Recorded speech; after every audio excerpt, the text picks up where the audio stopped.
Hello दोस्तों, स्वागत है आप सभी का आज की इस वीडियो में, जिसमें हम बात करने वाले हैं कि गेहूं में कौन कौन सी महत्वपूर्ण अवस्थाएं होती हैं जिस टाइम पर सिंचाई करनी चाहिए। गेहूं में सिंचाई करने की ऐसी कौन सी अवस्थाएं हैं वो सबसे ज़्यादा महत्वपूर्ण रहती हैं, उसी पर आज ये टॉपिक रहने वाला है।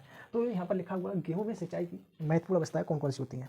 ठीक है, कितनी इसमें गेहूँ की सिंचाई की जाती है, गेहूँ जो जब से बुवाई की जाती है तब हार्वेस्टिंग तक कितनी इसमें सिंचाई की जाती है, और बात करेंगे कि इसमें सबसे महत्वपूर्ण कौन सी अवस्था है, और लास्ट में ये भी बात करेंगे कि कौन सी स्टेज पर सिंचाई के साथ फर्टिलाइज़र को देना चाहिए।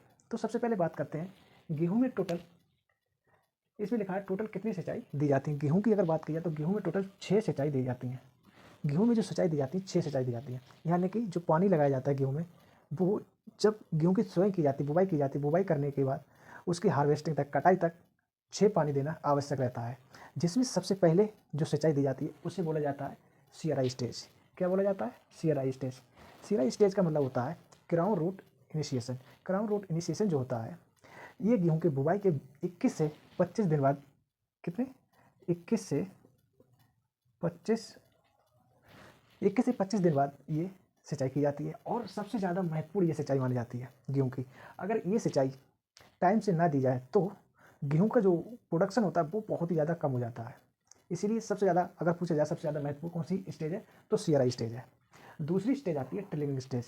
टिलरिंग स्टेज क्या होता है? जब सीआरआई स्टेज होने के बाद में दूसरी स्टेज जो दी जाती है, जो सिंचाई की जाती है, वो 40 से 45 दिन पर दी जाती है। 40 से 45 दिन बाद जो होती है दूसरी सिंचाई दी जाती है। टिलरिंग का मतलब होता है किल्लों का फटा होना। जब गेहूं में किल्ले बनते हैं उस समय पर दूसरी सिंचाई दी जाती है, वो कि 40 से 45 दिन पर दी जाती है।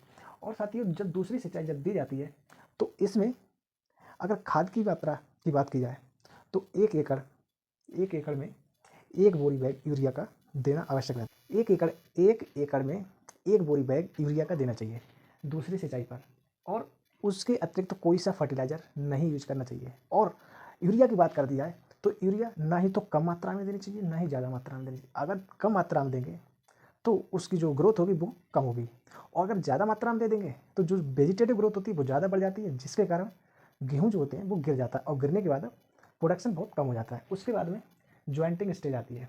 ज्वाइंटिंग स्टेज जो होती है वो आपकी 60 से लेकर 65 दिन पर ये सिंचाई की जाती है। कब की जाती है? 60 से लेकर 65 दिन पर ये सिंचाई की जाती है। उसके बाद फ्लावरिंग स्टेज आती है। फ्लावरिंग स्टेज यानी कि फूल आने की अवस्था।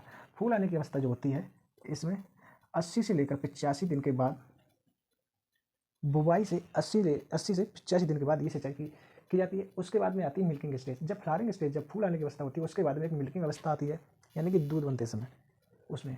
तब ये आपकी जो स्टेज रहती है, ये 100 से लेकर 105 दिन की बाद ये सिंचाई की जाती है। उसके बाद में जो 6 नंबर की, यानी 6 नंबर की जो सिंचाई की जाती है, वो आपकी 110 कितनी 110 से लेकर 120 दिन के बाद ये सिंचाई दी जाती है। तो दोस्तों, ये हो गई इसकी 6 सिंचाई इसमें दी जाती हैं।